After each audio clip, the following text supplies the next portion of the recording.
sa Pilipinas. NBC Manila Broadcasting Company. DZRH, member, kapisanan ng mga broadcaster ng Pilipinas. Oras sa Bishop Buddy Ballesteros, alas 8:13.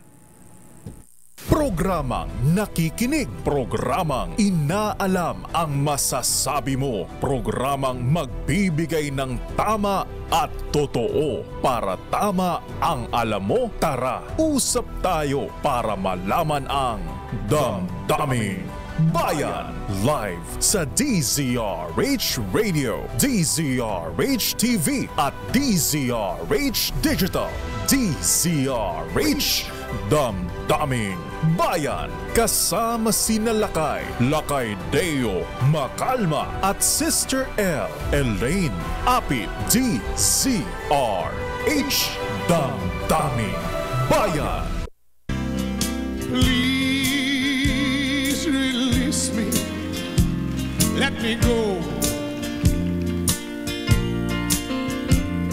For I don't love you anymore.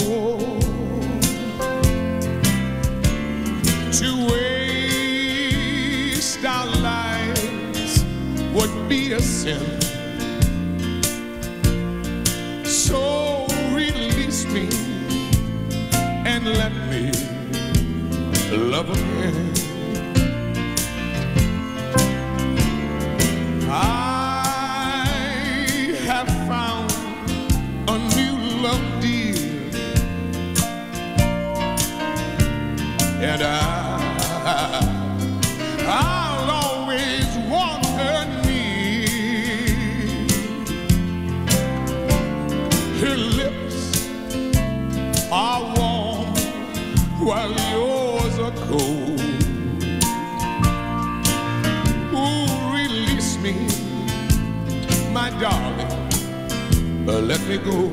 Pero ibang release ang gusto ni birthday boy ngayon. Siyempre, birthday wish daw sana. Ayan. At siyempre, mga supporters ng dating Pangulong Digong, release me. Ayan, interim release. Pagka ba interim release, Justice Sam Ombudsman Gaerlan. Ngayon lang natin yung interim release. Ilang buwan kaya yan? Ayan, days lang ba yan? Buwan? Pwede bang 10 taon?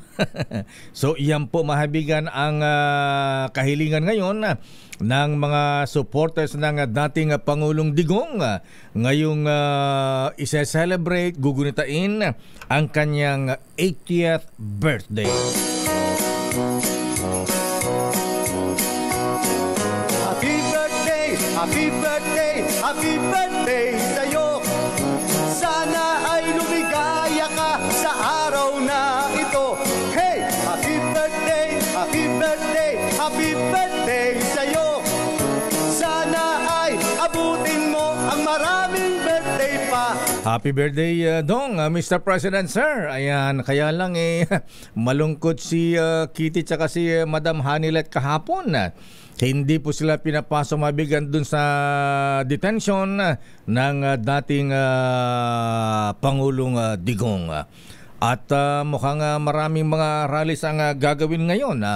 Prayer rally po mga kuya, mga ateng. Ayan, prayer rally sa Davao at maging sa The Netherlands at maging dito sa Metro Manila ay meron pong mga isasagawang prayer rally para po sa paglaya. Ayan, pero may chance kaya, ilang kayang percent ang chance na mapalaya ang dating Pangulong Digong Duterte. Ayan. Pero sabi ni Congressman Byong Garing ng Muntinlupa, ayan, kami ayan, mananalangin na mapalaya si Tatay Digong. Ayan. Pero ang sabi po ni Attorney Sal Parelo, good morning Attorney Sal, sa mga supporters ng dating Pangulo, sabi po instead na uprising ay panawagan, ayan, mainam na raw yung ang tawag niyan, yung zero remittance bilang protesta na lang. The order is dead or alive. Iyan dong, chill lamang po. That is a freedom of expression. Damdamin Bayan. Magandang umaga, Pilipinas. Welcome sa ating programang Damdaming Bayan. Thank God it's a Friday. Chill lamang po tayo ngayon, mga kuya. Ha? Ayan.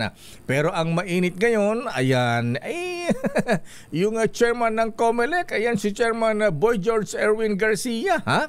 Abay, ang daming mga pasaway. Pero astig pa rin yung mga may-ari ng mga billboard dyan sa Skyway o yung mga natatraffic sa Skyway. Kuya Dado Milagrito, ha? Ayan, Mr. Freddy Castro, ayan, good morning. Abay, yung isang pogi dyan, binaklas na yung kanyang billboard, ha? Manang Milky, si Brian Yamsoan ng Paranaque, ha? Tinanggal na yung kanyang mga billboard dyan sa Skyway, ha? Pero ang astig dyan ay siguro hindi matanggal kasi nagtatago. Ayan. Si Senator Bato de la Rosa, andun pa rin, astig pa rin yung kanyang ang billboard dyan sa Skyway. At si Pastor Apollo Kibuloy, nakangiti pa. Oh, ayan, talaga naman. Paano kayo tatanggalin yan, Chairman George Garcia? At paano yung mga electronic billboard? Ayan, paano tatanggalin ang mga iyan, ha? Ayan. At pag ba hindi nagtanggal ang mga kandidato, sila ba'y madi-disqualify na kaagad? Damdamin Bayan. At nasa ating linya nga pala si Director Jimmy Santiago kasi may resulta na po yung kanilang investigasyon kasi naging issue po yung nagpakamatay nga ba ang ilan ba? 2, 3 farmers dyan sa Nueva Ecija. Nalugi daw sa kanilang produkto. Ayan, yung pala, yung pagbebenta ng bigas. Pero ang sabi ay mukhang nagsagawa ng NBI investigasyon. Pero hindi naman yata yun ang dahilan ng pagpakapangatay, suicide kung meron man. Nasa ating linya si Attorney Jimmy Santiago, NBI Director. Director Santiago, sir, good morning. Magandang umaga po, Mayor Deo, at sa mga nakikinig po sa atin. Ayan, Director Judge, sir, ayan, ano po ba ang resulta ng investigasyon ng ating mga ahente ng NBI kaugnay sa mga report na may mga nagpakamatay na farmers? Yes, sir. Una ko nga pong narinig yan din sa ating istasyon. Opo.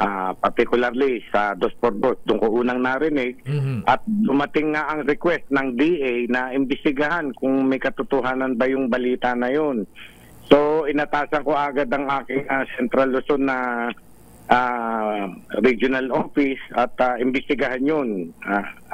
Yun nga, ang resulta po, wala pong nagpakamatay sa Talavera. Instead, dalawa po ang nagpakamatay sa Gimba. Gimba, Nueva Ecija. Opo. Yung una po, nakausap namin yung pamilya, yung asawa.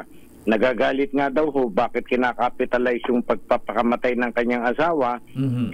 Hindi naman po pala sila, pareho po, yung dalawang nagpakamatay, pareho pong wala namang sinasaka na kundi kasama lang sila, kasama, o barok ang tawag nila Barok. Oho.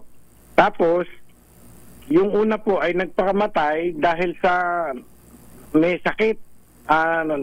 Sinasabi nga daw lagi sa asawa niya na gusto na niyang tapusin ang buhay niya dahil sa hirap ng yung kanyang sakit. Stress na yung tao. So ayun nga ho, nag-commit ng suicide. Yung pangalawa naman po, hindi rin dahil sa pagkalugi. Ano po? Kundi iniwan po ng asawa. Naku, kaya masyadong nasaktan yung puso ng tao, ayun na nagpakamatay. Ganun po ang aming lumalabas na investigasyon. So, dalawa lang po yung nagpakamatay pero wala pong kinalaman sa pagkalugi sa pagsasaka, Director, sir? Ay, wala po. At yun nga, pareho, yung pamilya ng mga tao na yun, ay nagagalit dun sa isang kandidato na kinapitalize yung pagpapakamatay ng asawa nila para sa kanyang political sortie. Ayan, oho. So anong gagawin ng pamilya? Magpa-file po ba ng kaso laban doon sa politiko nagpakalat ng balitang yan, Director Sir? Hindi naman po, pero kami ho, pinag-aaralan namin yun na kung yung angulo na yun. Pero siguro alam na niya na nag-imbestiga tayo at nagkikreate siya ng ng panic sa ating mga mamamayan. Old news yun, yung ganun po. Ang nagpanik yata si Secretary Kiko Chula-Orel. Disyembre. Opo. Kaya nga sumulat po sa amin at pinaimbestigahan thoroughly.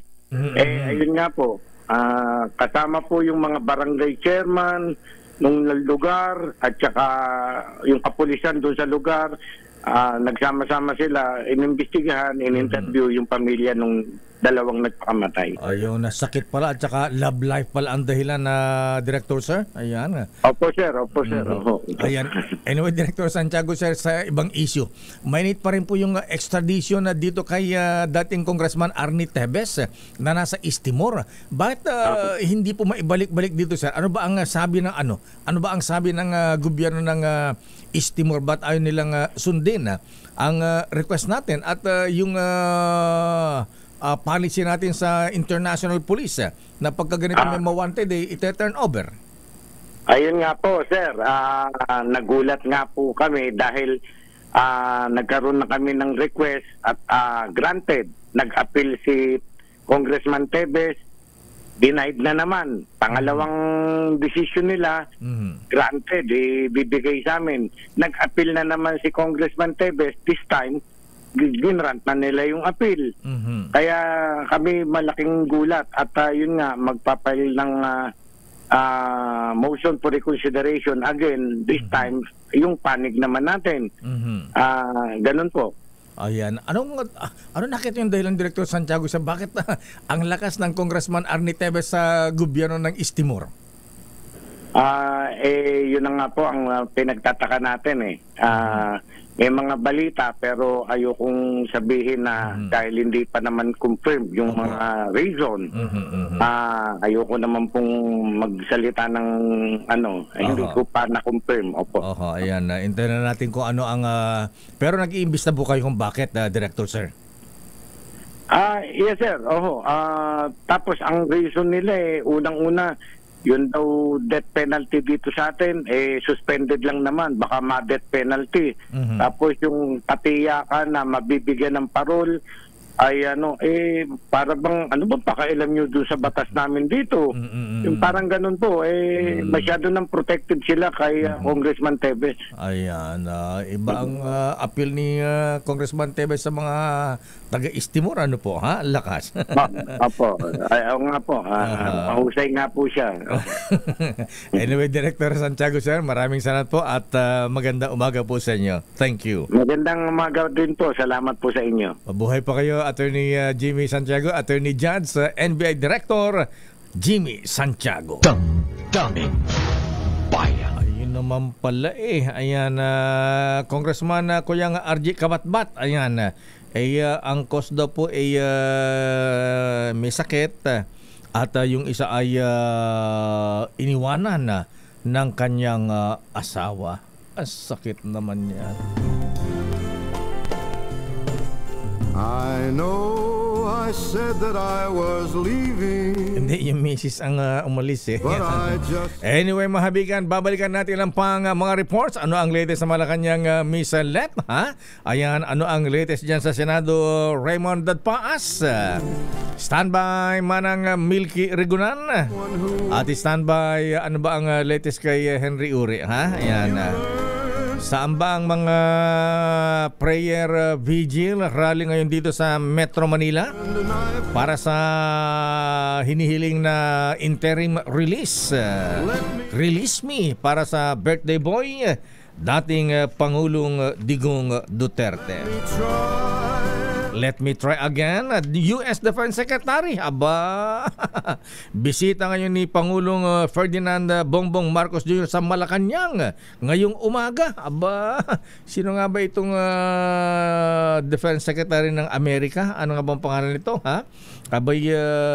May pasalubong ba itong Typhoon missiles, ha?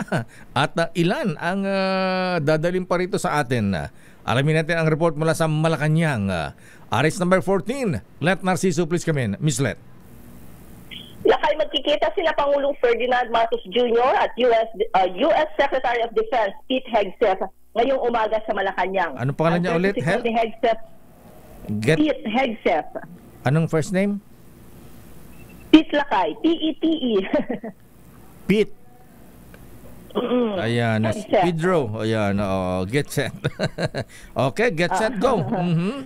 Ang courtesy call ni Hegseth sa Pangulo ay bahagi ng kanyang unang opisyal na biyahe sa Asia at inaasahang matatalakay ni Pangulong Marcos at ng US official ang pagpapalakas ng kooperasyong pangdepensa at pagtugon sa mga hamon sa seguridad sa rehiyon. Gayon din ang pagpapalalim ng ugnayan ng Pilipinas at Amerika sa ilalim ng administrasyon ni US President Donald Trump.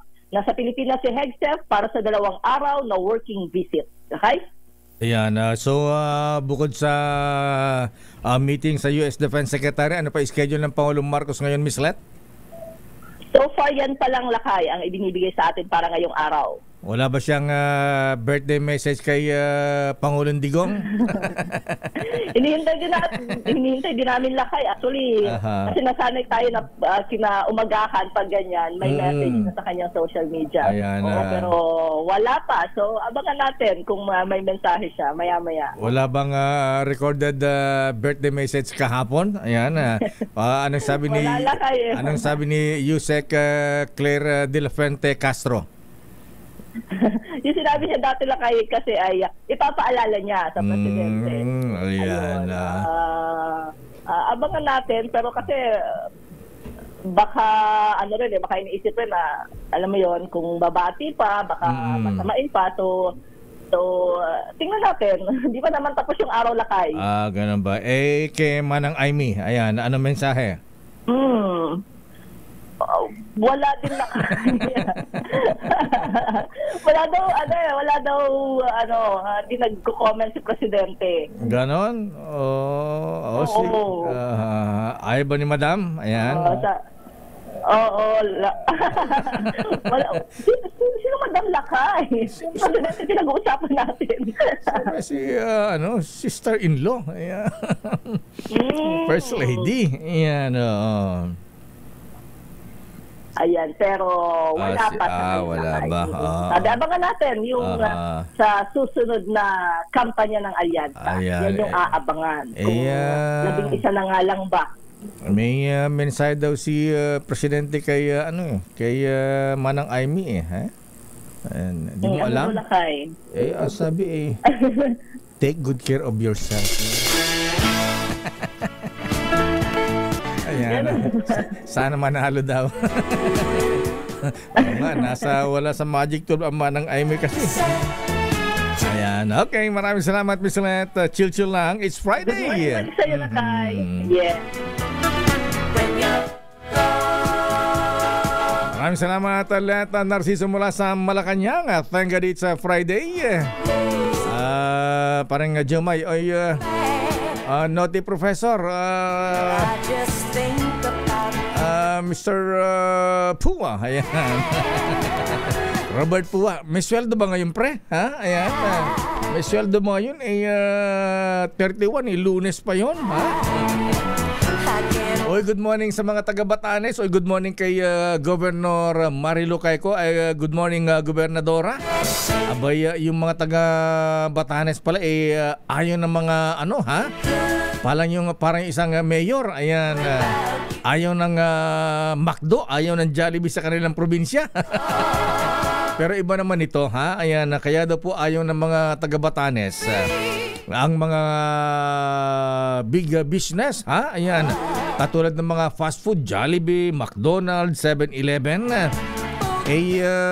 para daw maprotektahan ang local business, makarinderya nila doon, at higit sa lahat ay ma-preserve ang natural beauty ng Batanes. Nga din naman ha? Ayan.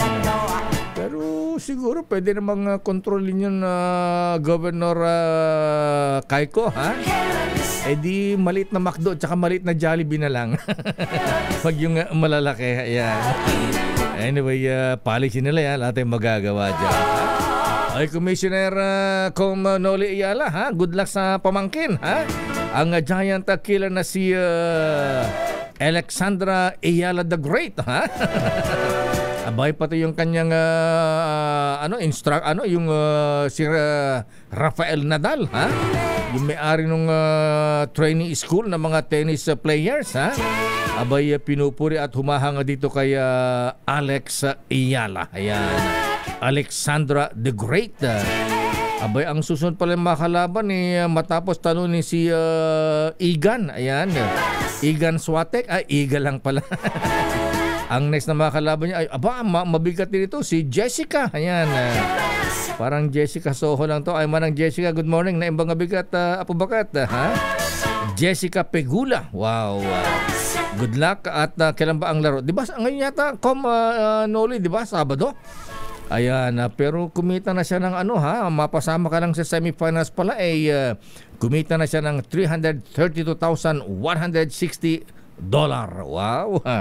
Abay, time is 57 ngayon. Mr. Michael is my guy. Abay, magkano yan? 1.8 million.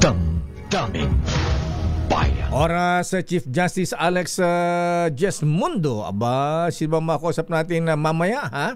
Sa ating Bakit Ikaw? Maganda ito, ha? Mga kuya, mga ateng. Ayan, abay, ito ay sila daw ang mag-aahon sa atin mula sa kahirapan. Ayan, ba, yan ang mga kailangan natin. Gusto natin yung mahaganda sa buhay-buhay natin. Daming bayan. Oras sa CJ, Chief Justice Alex Jesmundo. Ayan, nung sabi ni Attorney Reds, may sweldo tayo ngayon. Okay. Ayan. Oras, ganap ng alas 8:34. Ang oras na yan. Daming bayan. Oras, Sister L. 8:42 na lakay. At good morning sa lahat ng mga nanonood. Magandang umaga Luzon, Visayas at Mindanao. At Diyos maraming naaga sa mga kababayan ko sa Bicol region. At lakay, you're so pink today. Ang pinky-pinky mo.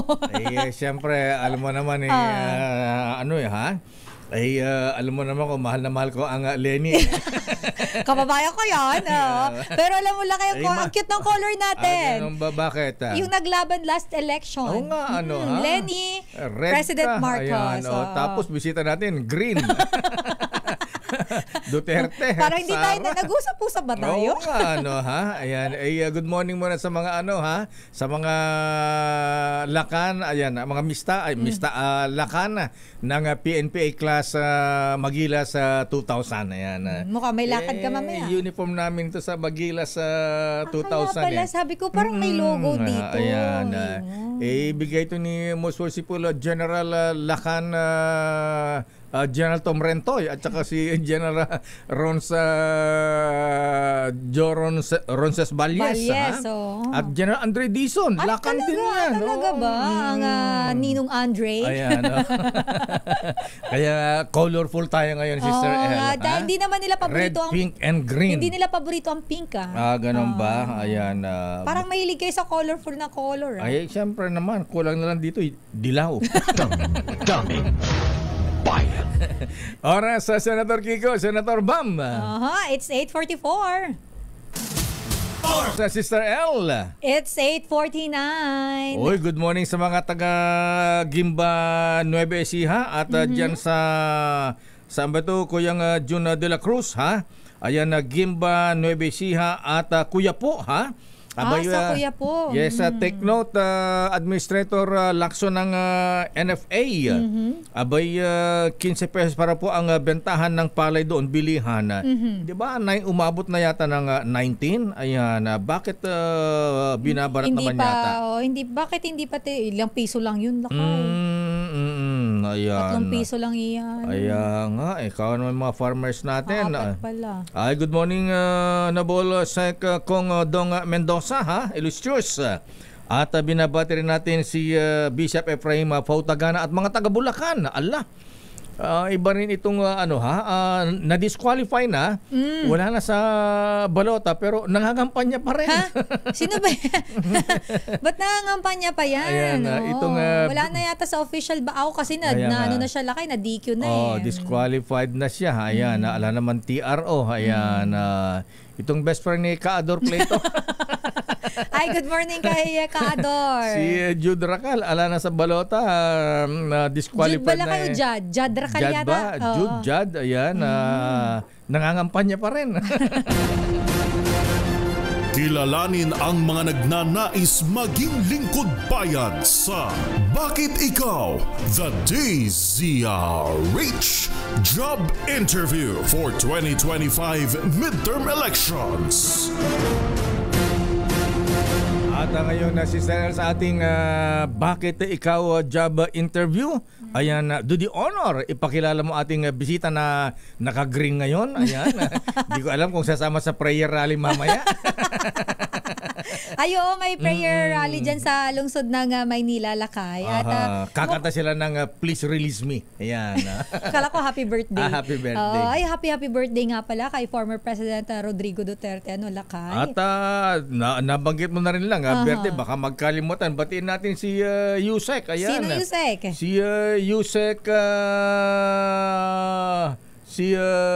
Yusek Jomar Canlas, binabati ni Apo Lucas Bersamin, Attorney Adrian Bersamin, at mga justices, judges, fiscal, talaga, iba talaga ang Justice Jomar Canlas. Happy birthday, pare ko, Yusek, mata mo ako, ayan, at si Senator Colonel Ariel Querubin, birthday din niya ngayon, Happy birthday, Colonel Ariel Querubin, Noble Sir.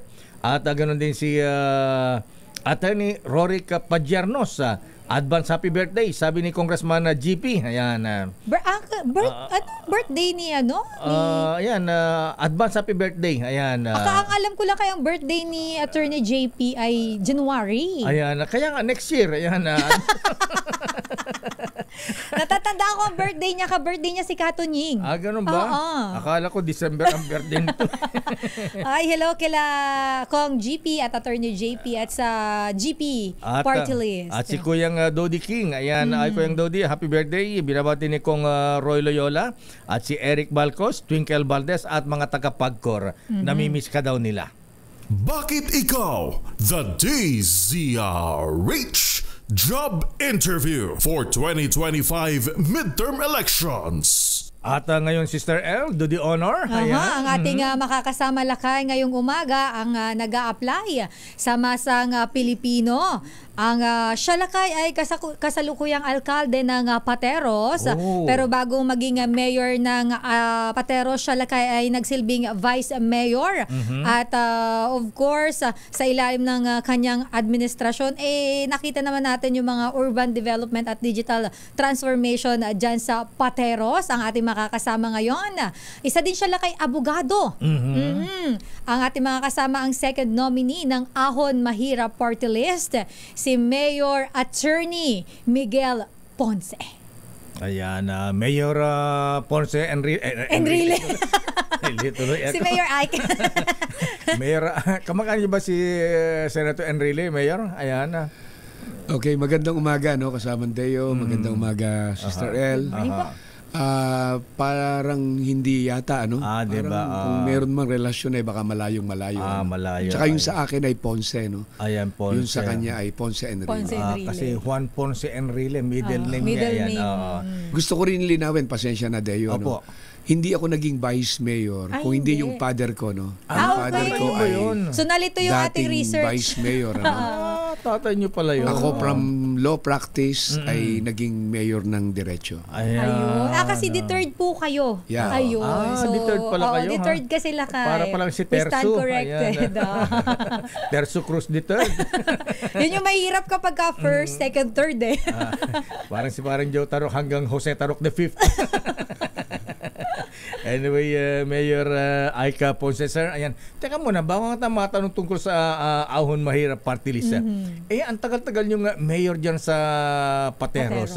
Ba't sa lahat yata ng bayan dito sa Metro Manila? Kayo na lang natitirang bayan, ba't hindi kayo maging city sa Pateros? Opo, kasi alam nyo, meron 3 requirements sa batas, ano? Na para bago maging syudad ang isang bayan. Ito yung income, yung land area, at pagkatapos yung population.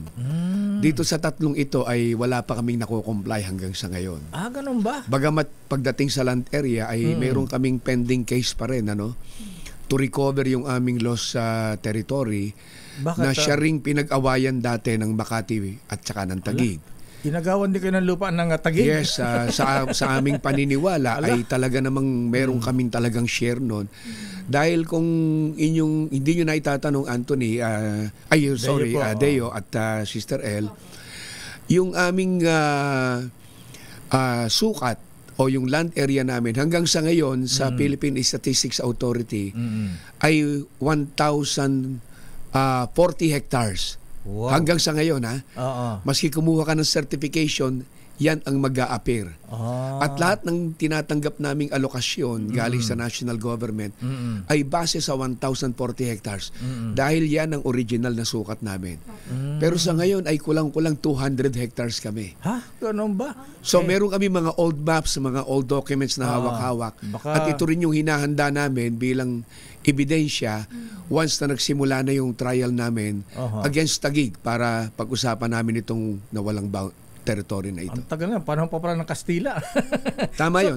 So teka muna, alin ang nag-encroach sa inyo, alin ang kumuha ng land area? Taguig o pati bang Makati meron din?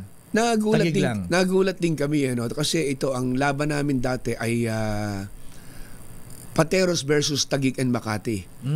Dahil yung nire-recover namin sa gawin ng Makati ay itong portion ng BGC at saka yung mga EMBO. Ngayon, meron ding hinahabol ang Taguig against Makati. Pero dun sa desisyon ng korte, biglang ibinigay sa kanila yung buo, pati yung mga EMBO. No? Kaya anong nangyari, nawala na ang Makati sa picture, ang hinahabol na namin ngayon ay ang Taguig. Kaya ang kaso namin na nakapending ngayon ay Pateros versus Taguig. Kaya pala nabawasan ang produksyon ng balot, napunta na sa Taguig. Of mic ka, Sister L. Ayan. Lug na pula lakay. Anyway, Mayor Aika Ponce, sir, ayan ano po ang naging dahilan? Ayan, bakit ngayon ay sa pagiging local official, local executive mayor ng Pateros, ngayon ay gusto namang maging congressman sa ilalim ng Ahon Mahirap Party List. Ano ba ang Ahon Mahirap Party List? Ano ba ang advocacy po ninyo? Ang Ahon Mahirap Party List ay naitatag. Actually, hindi naman as a party list, kung hindi as a group. Ang nanguna rito ay yung aming first nominee, si Wilbert Tolentino. Siya ay isang negosyante na talagang pilantropo na tumutulong na rin. Ang totoo, kaya kami naging magkaibigan ito ay nung panahon ng pandemya na kinakailangan ng bawat local government ng tulong, ay isa siya sa mga tumulong sa amin.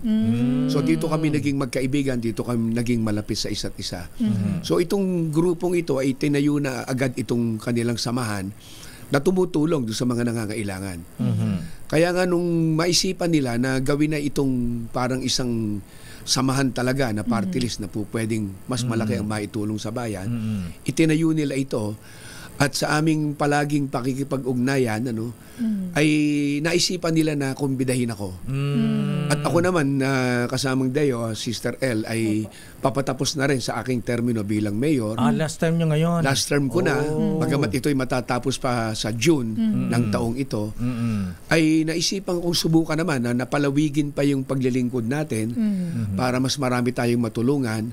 At ang aking sandata naman na dadalhin sa ating House of Representatives kung tayo ay mabibigyan ng pagkakataon ay yung aking kaalaman sa paglilingkod sa bayan, yung aking pagiging chief executive ng isang local government. Siyempre, nalaman natin kung ano ang problema ng tao. At siguro ay meron din naman tayong naiisip na solusyon kung paano i-address yung mga problemang ito.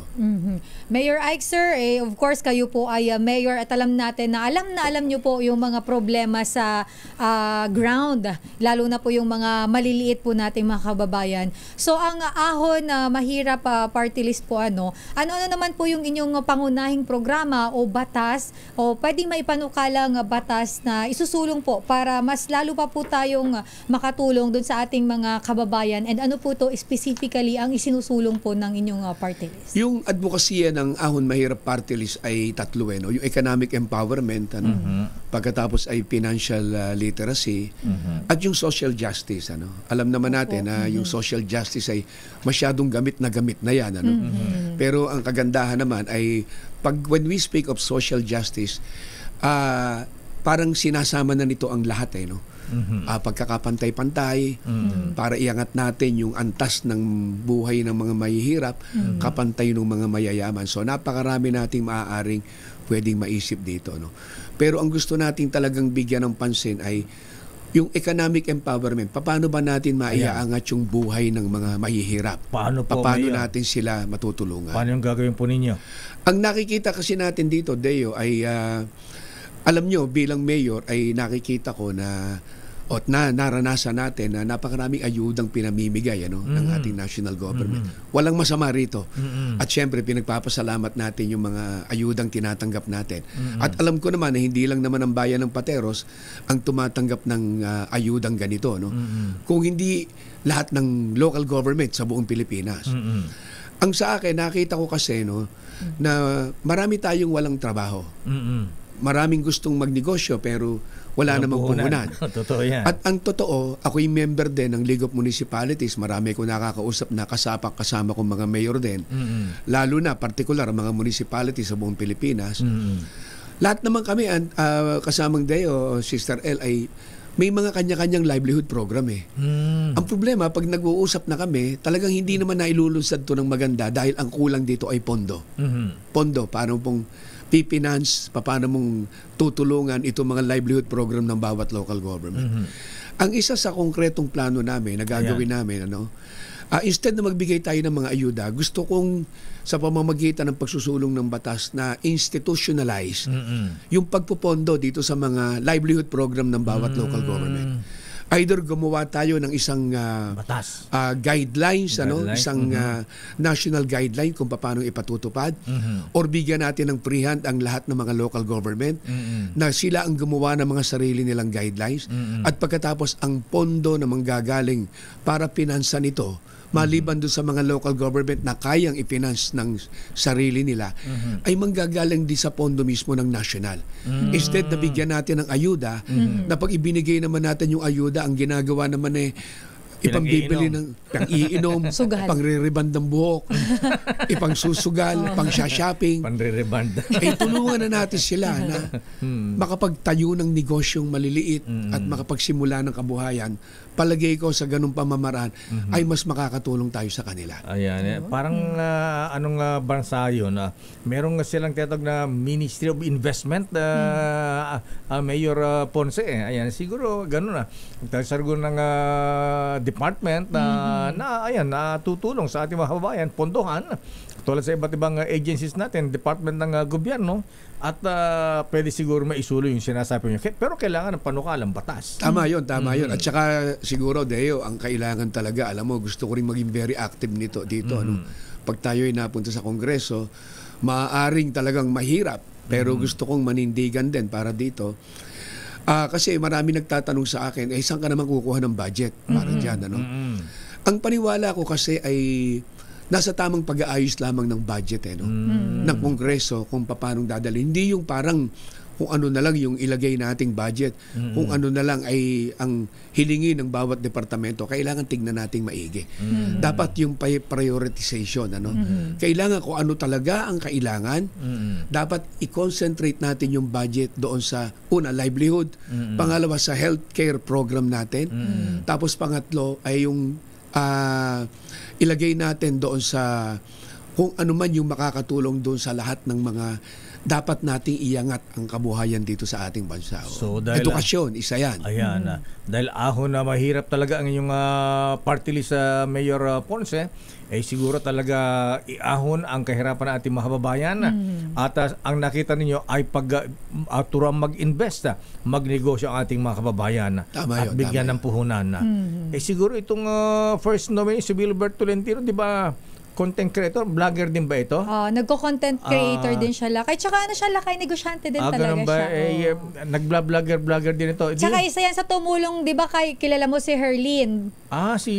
Yung Umbrella Girl dati ni Sergio Ortiz Luis. Yes, Lakay. Isa siya sa tumulong din dito para mas maging okay yung kanyang karera, Lakay. I-request natin kay True Mayor Ponce, i-request natin kay Wilbert Tolentino, yung kita niya sa FB tsaka vlog dyan, gamitin sa pamigay pang negosyo, pampuhunan. Actually, Lakay, meron siya. Napapanood ko kasi sa page niya dati pa, nakikita, namimigay ng bangka. Ganun yung mga ba? ganun, Lakay. May nakikita ko. Kung titignan mo, napakarami niyang taong natulungan. Ganun po ba? Hanggang sa ngayon. Ba't di ko kilala yan? Dapat dito kaibiganin mo. Hanggang sa ngayon, Deo. Kahit sabi mo nga, wala pa naman kami sa House of Representative at wala namang katiyakan kung tayo mananalo. Pero tuloy-tuloy yung tulong. Tuloy-tuloy talaga ang tulong. Binibigyan niya ng mga negosyo. So itong si first nominee niyo, Mayor Ponce, wala pa sa politika, tumutulong na. Yung kita niya sa negosyo at pag-vlog. Mukhang doon niya din, Lakay, binabalik Parang pinapaikot niya lang. Binibigay niya, tapos parang ganun. Parang based sa observation ko sa page niya. Kasi nakapalo po ako sa YouTube channel.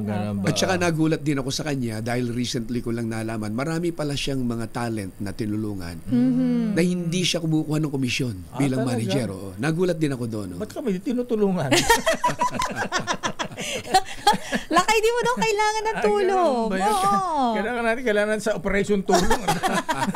Ang daming kailangan ng mga ang ating operation tulong. Gamot at wheelchair. Pwede tayong lumapit sa kanya para tulungan yung operation tulong niya. Ayun. Okay, isa rin sa sinasabi niyo advocacy niyo, Mayor Aika Ponce, ay social justice. Ayan. Ikaw pala ay may kampanya sa against extrajudicial killings nung parang dating Paulo Digo. Buti hindi ka sinama sa drug list. Actually, mabuti na banggit mo yan. Naka-green ka ngayon. Ano ka ba talaga? Duterte ka ba talaga? Ito uniforme lang, pero walang political affiliation. Nagkataon lang na maganda yung kulay natin. Kulay Pasko tayong tatlo. Pero ako naman ay loyal at tagasunod ng kung sino man yung nakaupo dahil ako tayo yung local official. Yung mga programa ng national, definitely papatupad natin yan. At tayo sumusunod sa lahat ng utos ng mga nakatataas sa atin. Pero nung panahon ng dating Pangulong Rodrigo Duterte, anong merong mga napapatay sa bayan namin ay meron din, ay talagang wala naman akong tinuturo. Never akong magtuturo kung sino ang gumagawa nito dahil wala naman tayong ebidensya. Yes. Dahil ako'y abogado at susunod din tayo kung ano yung mandato ng batas bago tayo magturo. Wala tayong pinagbibintangan, wala tayong tinuturo. Pero ako'y nanindigan at ako'y nanawagan doon sa aming mga kapulisan na umaksyon para mapigilan itong mga pinapatay na ito nung panahon namin dahil dumarami rin ito. Dahil ako'y isang abogado, naniniwala din ako sa rule of law. Of course, yan ang gusto kong manaig doon sa ating termino. At pangalawa, tayo naman ay aktibo na lumalaban dito sa problema natin sa droga. At ang totoo, Deo, kami ay isa sa 4 na local government sa buong Metro Manila na naging drug-clear local government. Talaga? Ang lahat ng 10 barangay namin ay naging drug-clear din. Pero siyempre, hindi naman nangangahulugan na wala talagang problema na sa droga. Dahil itong problema natin sa droga ay tuloy-tuloy. Never-ending ito. Kaya hanggang sa ngayon ay nakabantay kami rito. Bakit ang dating Pangulong Digong, Mayor Ike Ponce, abogado rin, naging piskal pa, pero ang order The order is dead or alive. Talagang na-prepare mo yan. Anyway, so siyempre social justice, ayan. Pero sa yun, paano yun nilabanan ang mga drug addict, drug pusher, mga dyan sa inyong bayan sa Pateros, Mayor? Well, in fairness naman, noong panahon ni Pangulong Rodrigo Duterte ay talagang nasawata natin to a large extent, napakalaking porsyento ang problema sa droga. Yan ang sigurong ipupuri natin na magandang nangyari nung panahon ni Presidente Duterte. Naging active anong panahon ko dahil magkasabay kami Yung first term ko ay sabay kaming nahalal ni Presidente Duterte. Kaya yung buong terminong 6 na taon ni dating Pangulong Duterte ay ako ang mayor ng bayan ng Pateros. So doon namin nasimulan at napaganda yung aming Pateros Drug Abuse Council. At dito ay talaga napakaraming naming nahimok na sumurrender. At hanggang sa ngayon ay nasa ilalim ng aming drug rehabilitation program at yung barangay rehabilitation program namin ay very active sa ngayon. At talagang dumami talaga ang sumurrender at napakarami talagang mga nagawa namin para solusyonan ang problema sa droga. Ayan, yan ang isa sa legacy ng dating Pangulong Digong, kaya lang nasobrahan. Pero ito lang kayo, nabanggit kasi ni Mayor napag-usapan natin yung sa drugs, At marami naman po, kapag minsan nalululong sa droga, nagiging taong lansangan, napupunta sa lansangan, tas yung iba po, dahil nga nalululong sa droga, or yung iba naman po sa sugal, nawawala ng tirana, na ibebenta lahat, nawawala ding hanap buhay. Bilang tagapagtaguyod po ng kapakanan ng mga nasa laylayan ng lipunan, sabi nga ng ating former Vice President, paano nyo naman po, may konkreto po bang plano or naisusulong ang Ahon Mahirap Party List para ito pong mga taong nasa kalsada ay matulungan po natin sila kasi ang dami po nagkalat dito na lang sa NCR. Totoo yan, At yung sa aming programa nga na ma-institutionalize yung funding ng ating mga livelihood program sa bawat local government ay kasama to sila yung mga nangangailangan din na magkaroon ng kung hindi man direktang trabaho dahil sila ay hindi kwalipikado o maaaring wala silang special talent para gawin yung trabaho na kinakailangan, ay mabigyan natin sila ng negosyo, maliliit na negosyo, at mabigyan din natin ng puhunan para i-sustain itong negosyong ito. Dahil sa amin, nagkakaroon kami ng mga seminar, tuloy-tuloy na ito na kung ano ang pwede nilang gawin. Halimbawa, kunyari, yung mga food processing seminar na ginagawa natin. Pagkatapos yung mga training na pwedeng maging sandata nila pag pumasok sila sa trabaho. Kaya lang ang problema nga natin, ang pondo sa natin kukunin para i-sustain naman yung negosyong ibibigay natin ito nga, Mayor, ito rin yata itatanong ating man on the street, si Noche Cacas. Ayan. Sino ba yung kasama dyan na Noche Cacas na magtatanong kay Mayor Aika Ponce ng Ahon Mahirap Party List? Ayan. Parang gusto yata magnegosyo. Ayan. Paano daw magnegosyo? Magtinda ng balot. Ayan. Ng Pateros. Mayor, sir, pasuot na lang para marinig po natin yung magtatanong. Okay. Noche, sino yung kasama mo? Noche Cacas. Nasa Zoom kanina lang Buenos dias. Buenas tardes, noches. Noche. Hi, Sister El. Good morning din kay Mayor Aika Ponce ng Pateros. Katabel natin ngayon si Annette ng Nagiga. Meron siyang katanungan kay Mayor Ahon Mahirap Party List. Ang bago po, lalo po kay Mayor Aika Ponce sa mga tagapakinig. May tanong lang po ako kay Mayor Aika Ponce. Kung sakali po siyang mananalo bilang powers pa ng Ahon Mahirap Party List, ano po kaya ang magagawa niya sa bayan ng Pilipinas? Para po ba, ano po yung mga kahirapan ng mga kababayan niya, yung sa mga, may mga sakit po na wala po kakayahan magbayad ng ospital, at saka po yung mga mamahaling, yung mga mahal na bigas. Yun po. Okay, pasagutin natin si Mayor Aika Ponce. Dalawang tanong, paano ang kahirapan at yung sa kalusugan na kaya, presyo ng bilihin. Oo. Ano bang bilang matagal ng mayor ng Pateros, ano ang nakita yung solusyon sa ganitong problema, Mayor Aika Ponce, sir? Actually, nung kami ay bahagi ng ginawa ni Presidente Bongbong Marcos na magbigay ng murang bigas sa ating mga kababayan. Ang nakita nating number one problem ay hindi naman doon sa pagtatanim ng bigas at yung presyo doon sa nanggagaling sa mga magsasaka. Ang nakita nating problema ay along the way, galing sa magsasaka, papunta doon sa consumer, sa retailer, dito na nagkakaroon ng maraming kalokohan kung bakit tumataas yung presyo ng bigas natin. Dahil maliit, mababa, napakababa ng presyo ng bigas natin pag nanggagaling sa farmer. Pero pagdating na sa retailer, napakamahal na. Yun. Kaya ang tingin ko, ang dapat talagang bantayan dito at subaybayan natin sa pamamagitan ng pagsusulong ng mas mga matitibay na batas ay yung maiwasan natin yung pagsasamantala. Yan, mga middlemen, yung mga sila ang nagpapataas ng presyo kung minsan, yung kartel. Tama, ang totoo, ang nakikita ko, Deo, hindi lang talaga kung minsan sila talaga yung nagpapataas ng presyo. Maliban doon sa mga kumukuha galing sa magsasaka, papunta dito sa ating mga retailer, dito nagkakaroon ng pag-aangat na, pagsusobrang pagtataas ng presyo. Pero ang pinakamalaking problema natin, tama yung sinabi mo, Deo, ay yung kartel. Nakukunin ng mura, itatago lang. Yes, at pagkatapos, pag nagkaroon ng parang seeming shortage, at saka kunyari ilalabas, na kunyari ito ay kakaani lang, pero ang totoo, matagal na nilang hawak-hawak.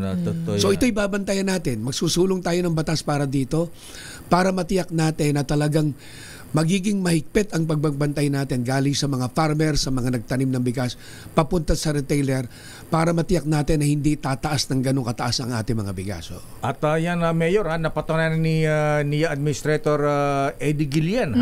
Mantakin mo yan, ni Administrator, nasa irrigation. Abay, mantakin mo nakapagbebenta sila ng 29 pesos kada kilo ng bigas mula mismo sa mga farmers, sa kooperatiba ng mga farmers, at bagong ani pa. Kung ito yung nagagawa ni Administrator Guillen ng NIA, ba't hindi magawa sa ibang ahensya? Tama yun. Kaya rin tayo nagkaroon ng idea ng ganito, Sister El, at Deo.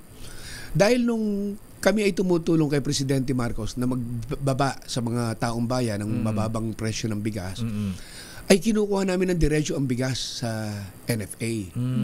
Pag kinuha namin ng halimbawa, kunyari ay 30 pesos ang bawat kilo, di pamimigay ko to at hindi naman pamimigay, dadaling ko to sa mga retailer sa amin at babayaran nila ito ng hulugan, consignment sa amin ng halagang 30 pesos din.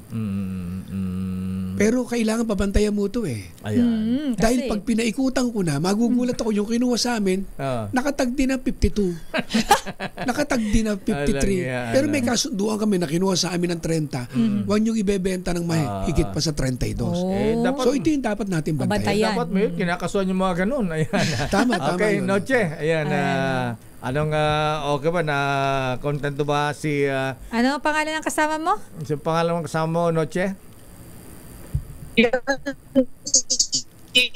Neta, pero satisfied siya doon sa sagot ni Mayor Iconsen ng ahon na mahirap party list. Pero may pinahabol lang siya lakay bago siya umalis dito ay yung para daw sa PWD at senior citizen. PWD at senior. May tulong ng ahon mahirap party list sakaling papalarin.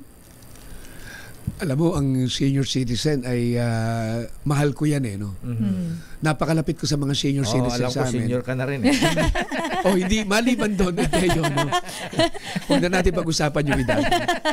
Maliban sa ako'y senior na, naaawa ako sa kanila Dahil sa umiiral na polisiya natin ngayon, ang meron lang social pension ay yung walang SSS, walang GSIS, at yung mga talagang hirap na hirap sa buhay.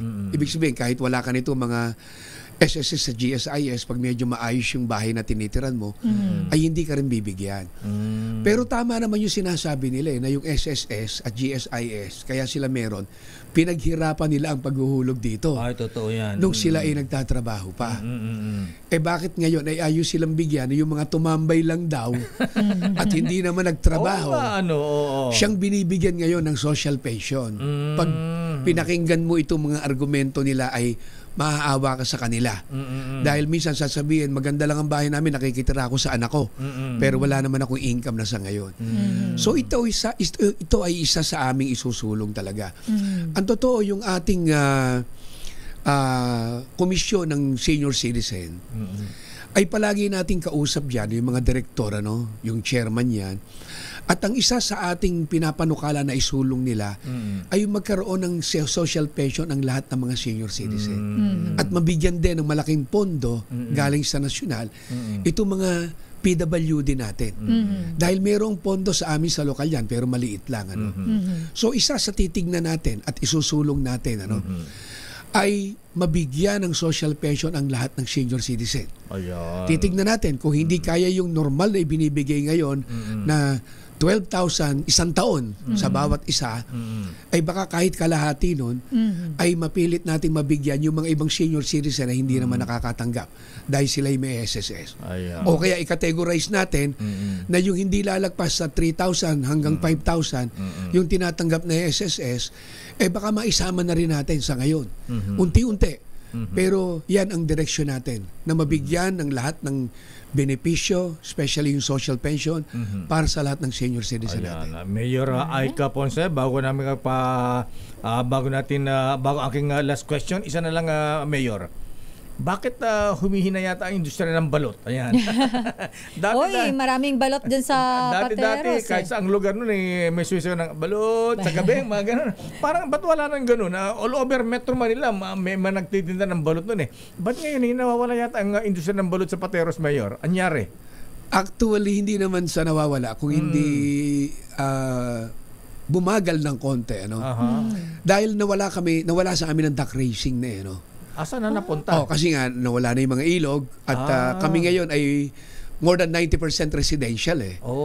So talagang ang tao ayaw na rin ng duck racing dahil nga may amoy ito maamoy. Ngayon may ini-introduce ang DOST na waterless duck racing, pero baka hindi na rin tanggapin ng tao dahil nga kahit lalo pag walang tubig, maamoy ito, kung highly residential.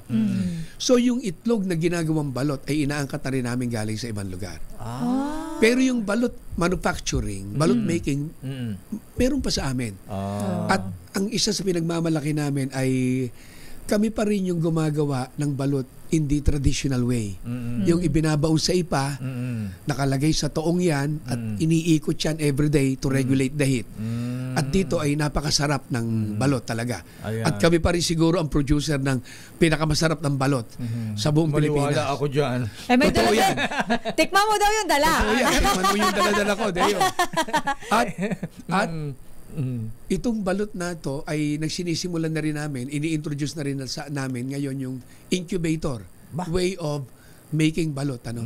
Meron kami livelihood program ngayon na balot making at nagamit yung incubator. Ini-introduce na rin namin sa bayan ng Pateros. Sabi ni Mayor, pagka daw nanalo sila sa Ahon Mahirap Party List, may bago sila i-introduce. Imbes na itlog na pula, itlog na berde. Nakakaloka itlog na berde. Ay, mayroon na paparegards kay Mayor dito si Mayor Rosendo Capcon at Attorney PJ Fauni. Regards daw po sa inyo, Mayor. Kaibigan natin yan, ang malulupit na kaibigan. Okay, Mayor Aika Ponce, sir. Bilang panghuli po, ano ang inyong mensahe sa ating mahabayan? Bakit ang Ahon Mahirap Party List ang dapat iboto sa darating na eleksyon, Mayor? Minsan, Dayo, ay nagkakaroon tayo ng frustration kapag nakikita natin na ang ating mga kababayan ay sawa na sa politiko. Minsan nakakarinig tayo ng mga comment na pare-pareho naman yung mga politikong yan. Minsan ay ayaw na nilang pansinin. Pero dapat ay hindi tayo tumigil sa pag-asa, no? Na umasa tayo na darating din yung panahon na makakakita tayo at makakaranas tayo ng mga maayos na politiko na talagang magmamalasakit sa bayan. Siguro ang dala namin, ako partikular, ang dala ko kung sakaling ako ay pagbibigyan ng pagkakataon sa House of Representatives ay yung aking kaalaman sa batas, yung pagiging abogado ko ng mahigit 30 taon na at yung aking kaalaman sa problema ng tao. Dahil ako ay 9 na taon na lingkod bayan, mayor ng bayan ng Pateros, alam ko ang aking ang problema ng ating mga kababayan at ramdam ko ito at meron din tayo mga konkretong solusyon na ibabaon sa ating House of Representatives kung paano i-address itong mga concern na ito, yung problema ng bayan, para talagang matugunan natin yung mga hinaing ng bawat mamamayan at maiahon natin talaga sila sa kahirapan. Kaya nga kung inyo pong mamarapatin, ay maaari nyo po kaming subukan dito sa Ahon Mahirap Party List at kami naman po ay nangangako sa inyo na katulad ng ginawa ko rin po sa aking bayan ng Pateros sa loob ng 9 na taon, ay gagawin po namin lahat ang magagawa upang kayo po ay mapaglingkuran ng buong katapatan, buong kahusayan, nang walang tinitingnan kung hindi ang inyong kapakanan. Mayor Attorney Miguel Aika Ponce, sir, second nominee ng Ahon Mahirap Party List, number 40 rin sa balota. Maraming salamat at magandang umaga po sa inyo. Thank you po, Mayor. Maraming salamat kasamang Deo, Sister El. Maraming salamat po at magandang umaga po sa inyong lahat at sa ating mga kaibigan sa buong Pilipinas. Kilalanin ang mga nagnanais maging lingkod bayan sa Bakit Ikaw? The DZRH Job Interview for 2025 Midterm Elections. This time check. Bayan. Oras, Sister L. 9:39 na. Sandali lamang sa ating lakas tama. Ayan, ikot lakas tama. Ayan, standby Sherwin. Standby man ang Milky Rigunan. Romy Gonzales, ano ang latest sa Northern Luzon, Mountain Province? Standby June Dimahutak. Babati muna ako. Happy, happy, happy birthday. Sa'yo ang inumin, sa'yo ang pulutan. Happy, happy, happy birthday. Sana'y di tayo malasing. Ayan, siyempre happy birthday kay Mr. President. Ayan, former President. Abay, itong isa pang birthday celebrant, Sister L. Sino lakay? Abay, gusto rin daw sana nga mag-birthday dun sa The Hague, Netherlands. Kaya lang di doon nabigyan ng visa. Ayan, sino ba yan? Si Attorney Rulieto Arce ng McKinney, Pampanga. Birthday attorney, hindi ka nagpatulong kay Justice June Lagilies. Gusto niya magpalamig. Happy birthday pare ko. Ayan. At happy birthday din kay Kuyang Bobby Lubag, Vincent Cabarles at Kuyang Michael Yapa ng Kutang Bato Masonic sa number 1110. Diyan sa Cotabato City at binabati ni Kuyang Robin Go, ayan, ng Kutang Bato. Happy birthday din kay Kuyang Mark Cabañez, Eleanor Turalio na MBC, Kuyang Alain Oliver Palasike at Kuyang Bobby Pontongan at siyempre Yusek Jomar Canlas. Happy birthday, Jomar. At batiin din natin lakay ng happy birthday. Aba si Ma'am Ninang, Ma'am Goya Magno. Oo nga pala, si Goya Magno. Happy birthday. Hindi kasi nagpaparandam kaya kinalimutan ko na eh. Happy birthday po. And of course, may pinapabati din sa atin na happy birthday kay Kuya Freddy Cordoba daw. Mula naman sa ating reporter na si Eric Dastas. At advance happy birthday lakay. Kanino? Sa nag-iisang Raymond Paas. Oo, March 31 ang kanyang birthday. Akala ko kahapon ang birthday niya, so magpapakain pa sa Lunes. In advance na daw lakay. Dahil sweldo sa Lunes, di magpapakain ulit siya. Sana. Happy birthday din kay Dolores Alcantara from Caloy Pascual the Junior. At ganoon din si Iris Servano Centeno ng Bacoor. Pagbati mula kay Lotto King, Gregorio Servano. Ayan. At pamilya Centeno. Happy birthday din kay Zarmi Macalinaw from Chris Macalinaw. At batiin din natin ang mga taga Toyota Alabang. Nanonood sila sa atin sa kanilang kay showroom. Boss Cesar Lee at Boss bossing, Mike. Mr. CTL, Mr. Sharp. Ayan, Sharp pa ba yan? Baka mapurol na yan. Ha? Kailan na bang ihasa mo yan. hasain? Ayan, di ba? Ikaw din parang attorney Rolieto Arce, ha? Ihasa mo yan, pare ko, ha? Baka pumurol yan. At siyempre, ang mga, Kuyang Alex Flores, ayan, ay nainggit ang mga taga Toyota Valenzuela dahil ang laki daw ng TV sa Toyota Alabang doon sa kanilang showroom. Nagpalagay din. Nagpalagay din ng malaking TV si Kuyang Alex Flores. Para napapanood tayo ng kanyang mga isaw at mga customer nilang bumibili ng Toyota. Baka sobrang laki niyan lakay. Baka kitang-kita yung mga pores natin dyan. At speaking of nanonood, ayan, batiin ko rin yung aking classmate na balikbayan from Sydney, Australia. Ayan, nanonood daw sila ngayon sa Seda Hotel. Dyan sa may malapit sa Ayala Malls. Ayan, dyan sa Paranaque. Ayan, Paranaque. Melandrina Andring Fagaragan at ang kanyang Singaporean husband, si Francis Go. Ayan. Ano kaya ito ni Lee Kuan Yew? Go yung nila, di ba? Anyway, welcome back, classmate Melan Fagaragan. At binabati ating mga classmates sa Pinili Institute. Ayan, sina Eva, Nonoy, Lando Tacob, Mayet, ayan, sino ba, ha? Elsa Dacanay at Vincent Ballesteros. At congrats sa mga incoming officers ng Teodoro M. Calang Masonic Class number 136. Mga brethren, ayan, Kuyang Alex, ha, huwag ka raw mawawala. Ayan, Kuyang Ador Andrada, ha? Ang mga taga TM Calang, Kuyang Chester Gans, ha? Imbitado kayo ng TM Calang mamaya. 2:00 ng hapon sa kanilang public installation of officers sa Grand Lodge. Incoming officers Worshipful Master Neil Alcaraz. Titikas ng mga ito, ha? Junior Warden Rolly Masangkay, ayan. Hindi naman yan Batanggenyo. Batanggenyo, Masangkay, ayan. At Junior Warden, Attorney Jana Fama ng BIR, ang guest of honor speaker, Right Worshipful Robert Joseph BBM Moran. Ayan, see you mga brethren. Sobrang saya po nila kayo ngayong araw.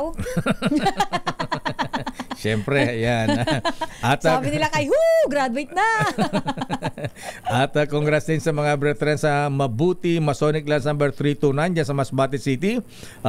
Newly installed officer, Worshipful Master Sam Diskaya, Senior Warden Doc Nilo Aguirre, Junior Warden Eric Alvarez. At ganoon din mga brethren sa Aklan Masonic Class 205. Congrats sa mga newly installed officers, Worshipful Master Brian Joseph Castañeda, Senior Warden Edison Diaz, Junior Warden Rupit,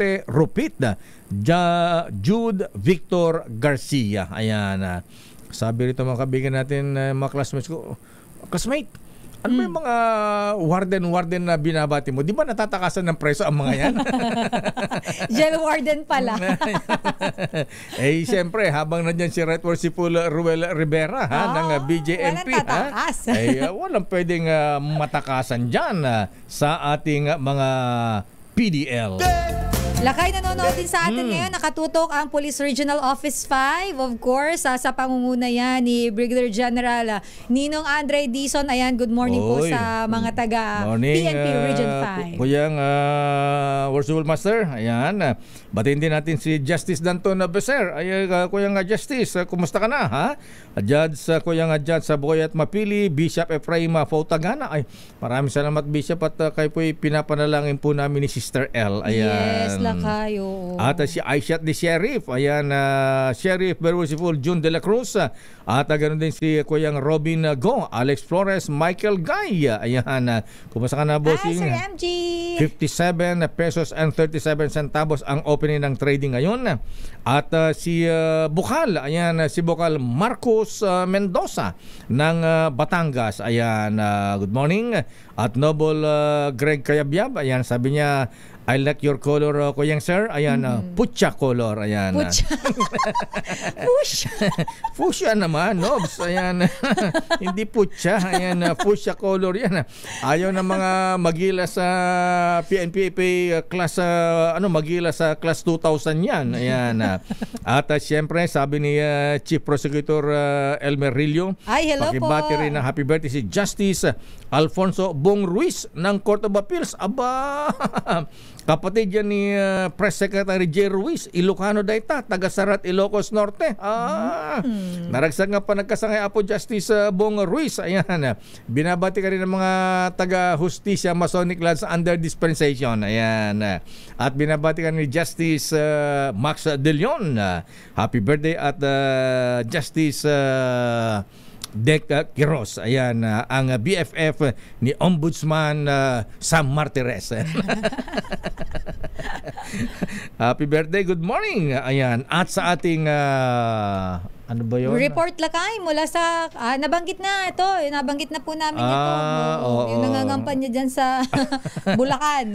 Nawala naman yung pangalan sa balota. Di ba nuisance candidate na ang tawag ng pagkaganon? Kasi nanggugulo lakay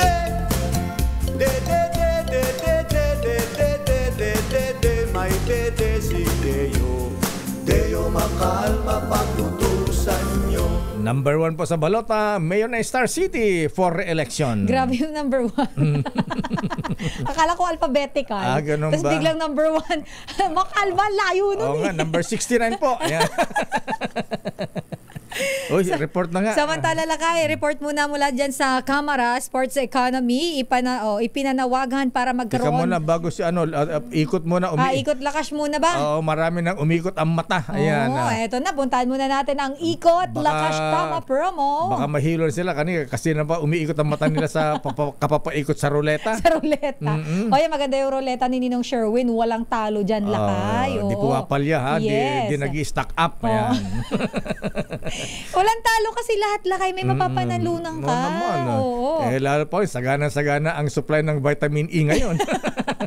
Pero nandyan lakay si Ninong Sherwin sa May Loton sa lungsod ng Maynila. Sherwin. Iikot ang mata mo kapag nanalo ka sa aming instant papremyo, cash, groceries at DZRH merchandises. Abangan ang DZRH Rubik Team sa Transport Terminal sa kayan sa inyong mga lugar dahil mag-iikot na ang DZRH. Ikot lakas tama, may premyo ka. Magpaikot ng aming ruleta at lakas tama ang makukuha mo mga papremyo. Ninong Sherwin, ilan na ang umikot ang mga mata dyan na wala man tumitirik ang mata? Sherwin. Lakay at si Sir L, wala pa namang natirik ang mata pero umikot ang mata ng mga pasahero dito sa may Loton sa Maynila dahil dito ang ating biyahe Loton na Cavite, nasakay ng mga bus na patungo ng Cavite at swerteng-swerte itong ating mga kababayan dahil nagpaikot ng ruleta, tumama ng bigas, cash, at ng groceries at syempre mga DZRH merchandise items kasama na lakay yung vitamin E. Di pa naman na likorban. Pwede pa to. Oo nga. Pwede ng eleksyon. Pwede naman sa loob ng bahay lakay, napakaraming pumila. Mas marami pa yung pumila sa atin doon sa mga maagang dumating na mga atin doon sa prayer vigil para nga gunitain yung kaarawan ni dating Pangulong Duterte, Digong Duterte dito sa may bahagi ng Loton dahil maraming mga kababayan natin yung sinasabi na magtutungo ngayon dito para nga sa naturang prayer rally. Pero bago tipon-tipon yung mga pulis, eto nagpaikot muna tayo ng ruleta sa ating mga kababayan at narito yung kanilang pasasalamat lakay.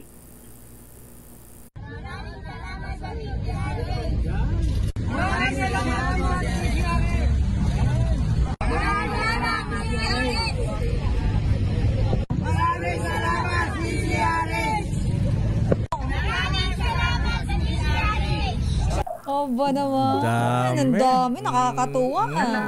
Napakahaba ng pila lakay si Sir L. Ating mga kababayan na nag-uwi ng kanilang mga papremyo mula nga sa ikot lakas tama team. Kaya naman sa mga nais manalo ng ating instant papremyo, lagi lang po tumutok sa DZRH. Abangan kami sa inyong mga sakay na terminal para sa ikot lakas tama promo. Item number 6, Sherwin Batalsaro, DZRH, una sa Pilipinas, una sa Pilipino. Maraming salamat Ninong Sherwin Alfaro sa ating DZRH ikot tirik mata promo. Lakas. Lakas lang ba? Ayan, lakas. Wala bang tirik? Pagalitan tayo. Imbis na manalo, bigla nalula, tumirik mata. Report Sister L. Ang report ni Manang Milky Sports Economy, ipinanawagan naman para magkaroon ng mas marami pang mga magagaling na atleta gaya ni Alex Iyala. RH12, congratulations. RH12, Milky Rigunan sa detalye, Manang Milky. Sister L at Lakay, para makapag-produce ang Pilipinas ng mas marami pang mga kampyon sa larangan ng palakasan, kailangan ng bansa ang sports economy. Ito ang panawagan ni Manila Representative Joel Chua matapos sindakin ng tennis player na si Alex Ayala ang mundo ng international tennis at tinalo ang mga magagaling na kampiyon at mga nasa top 10 ng tennis ranking. Ang kay Chua, bukod kay Ayala, kailangan pa ng Pilipinas ng mas marami mga Carlos Yulo, EJ Obiena at iba pang mga Filipino athletes na may hanay ang husay sa mga gagaling sa kanilang larangan sa buong mundo. Sabi ni Chua, ang tagumpay ni Ayala ay dahil sa pagsusumikap at tulong ng kanyang pamilya na sana ay mas lalo pang mapahusay kung meron tulong ng gobyerno. Sa panukala ni Chua na sports economy, magtatatag na ecosystem of sports facilities, investments, programs at projects. Hindi anya sapat na aasa lamang sa sponsorship, product endorsements at mga incentive dahil hindi naman ito pang matagalan. Samantala, ipinarating na rin ni House Speaker Martin Romualdez ang pagbati kay Ayala na magsisilbing inspirasyon sa tennis sa mga kabataang Pinoy at karangalan naman sa bansang Pilipinas. Si Alex Ayala ay pasok na sa semifinals ng Miami Open at makakalaro ang world number 4 na si Jessica Pegula ng bansang Amerika. Ako si Neil Creguna, nagulat para sa DZRH, una sa Pilipinas, una sa Pilipino. Daming bayan. Maraming salamat RH12, Manang Milky Rigunan mula dyan sa Kamara. Samantala, security guard naman na patay sa papamaril dyan naman sa Bangged, Abra. Detalye balita mo, RH41, Romy Gonzales. Romy. Panibagong insidente ng pamamaril ang naitalakahak kagabi sa Sitio Ramramot, Barangay San Antonio, Bangged, Abra. Nakilalang biktima na si Ronnie Dumalen Bulante, 42 anyos at may live-in partner, isang security guard at nakatira sa naturang lugar. Nabatid sa initial investigation ng PNP na bandang alas 10:45 kagabi ang biktima at ang live-in partner nito na si Janet De Castro ay natutulog sa kanilang bahay nang makarinig ng sunod-sunod na putok na baril. Pagkatapos nito ay nakita ng live-in partner na duguan ang kanyang live-in partner at nagtamo ito ng tama ng bala sa kanyang ulo na kaagad nitong ikinasawi. Sa ngayon ay patuloy yung ginagawang investigasyon ng Bangged Municipal Police Station na recover sa crime scene ang 6 na basyon ng M16 rifle at caliber 45. Isa lamang ito sa mga insidente ng pamamaril na sunod-sunod na nangyari sa lalawigan ng Abra. Ito si RH41, Romy Gonzales para sa DZRH, una sa Pilipinas, una sa Pilipino. Daming bayan. Maraming salamat, Lakay Romy Gonzales. Samantala, mula dyan sa Abra, puntahan naman natin ng Central Mindanao, 60 million pesos na pondo mula sa Ambag Program o ayuda mula sa Bangsamoro Government na i-turn over na raw yan sa may Cotabato Regional Medical Center. Ang detalye balita mo, RH19, June Dimakutak. June. Sister L, Mayor, sa layuning patuloy na matustusan ang programang tutulong sa mga indigent patient ng CRMC sa Cotabato City, nag-allocate ng panibagong pondo sa halagang 60 million pesos. Si BARM Chief Minister Abdul Rauf Makakwa sa CRMC na formal na tinanggap ni CRMC Chief Doc Ismael Dimaren. Sa pahayag mula kay Ambag Head BARM Spokesman Kabsak Asnin Pindatun, since 2019 pa, nagsimula ang Bangsamoro Government na maging partner sa CRMC na kabilang sa top priority ng BARM ang health assistance through Ambag sa CRMC at sa iba pang hospital sa BARM region. Sa talaan ni Ambag Head Asnin Pindatun, ang programa ay napaabot na sa mahigit sa 30,861,000 indigent patient beneficiaries at 6,207 or nasa 45% ang naka-avail ng zero billing hospital bill sa tri-people ng BARM region. Bilang tugon naman ni CRMC Chief Ismael Dimarem sa mga tulong na kanilang natanggap. Ito man ang pinakamalaking alokasyon sa CRMC sa halagang 60 million pesos at natitiyak niyang marami-rami ang matutulungan nito. Isa sa mga top priority naman ay Chief Minister Makakwa na makapagpagawa pa ng maraming hospital sa mga adjacent area ng Cotabato City. Maliban sa makapagbigay daw ito ng opportunity sa mga fresh graduate ng medical practitioner, madikongest pa umano ang volume ng mga patients sa CRMC. Ang aktibidad Mayor and Sister L ay naganap sa ika-11 taon ng pag-alaala sa signing of the Comprehensive Agreement of the Bangsamoro. Mula sa Kotang Bato, Bangsamoro Region, RH19, June Di Makuta, una sa Pilipinas, una sa Pilipino. Daming Bayan. Maraming salamat, RH19, June Di Makuta. Samantala, bago sa ating balitang negosyo, dahil ang DTI daw ay maglulunsad ng lending program para sa sari-sari stores at palengke. Yan, maganda yan para mabigyan natin ng tulong, lalo na yung ilan sa ating mga kababayan na walang kakayahan na ponduhan o magsimula ng kanilang negosyo o mas palakihin pa yung kanilang mga sari-sari store, lalo na yung may mga maliliit lang na pwesto sa kanilang mga bahay o kaya naman yung nakakariton lang, 'di ba? May mga ganun diyan sa mga palengke. Maganda 'yan. Pero bago yung balitang 'yan ni Miss Sofia Gans, o baka nagtataka kayo, sila kay nag-undertime. Nakita ko nag-time out na. Nag-time out na sila kay.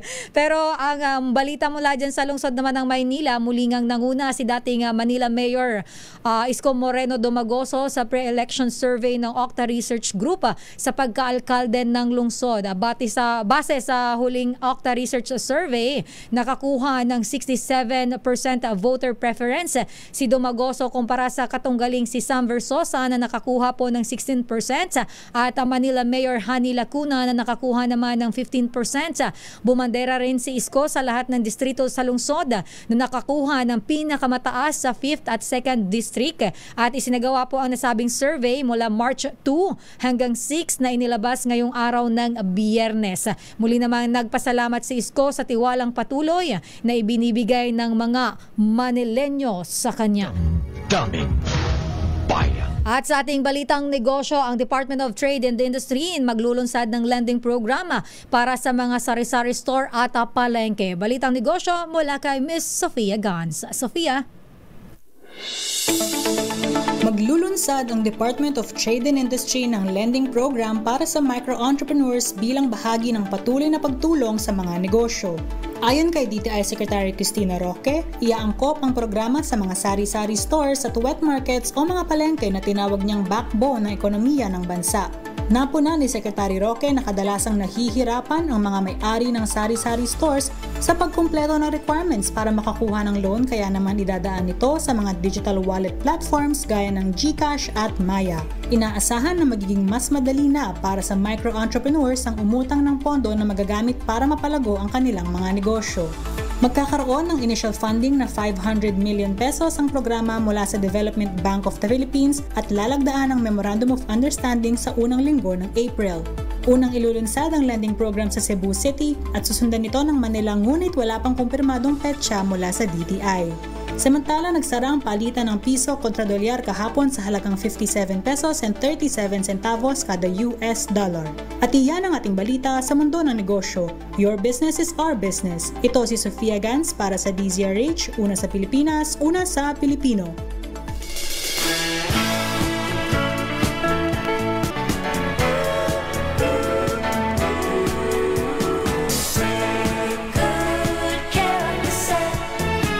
Maraming salamat, Miss Sofia Gans. At dyan na po nagtatapos ang ating programang Damdaming Bayan. Ngayong araw ng Thank God It's Friday, March 28, 2025. Hoy, bukas samahan nyo ko sa programang Spotlight with Sister L. Alas 6 hanggang alas 7 po yan ng gabi. Ang aking guest bukas ay isang magician. samahan nyo ako doon. Huwag lang dito sa Damdaming Bayan. May program pa ako tuwing weekend. And of course, maraming salamat po sa lahat ng mga tumututok at laging nakikinig dito sa ating istasyon sa DZRH. Maraming salamat po sa inyo. And shout out sa lahat ng mga nanonood sa ating mga social media accounts sa DZRH News Facebook page, YouTube channel at nakikinig sa kanilang mga radyo at sa kanilang mga telebisyon. Maraming salamat po. Susunod ng programang Operation Tulong. Makakasama nyo naman dyan ang nag-iisang Wonder Woman, Miss May Binauhan. At sa pangalan po nila kay Mayor Deo Macalma na nag-undertime, kaalis-alis lang. Ito naman po si Sister L, Elaine Abit. Stay safe everyone. God bless po and happy weekend. Pilipinas ang oras, 1 minuto makalipas ang 10:00 ng umaga. Daming Bayan. This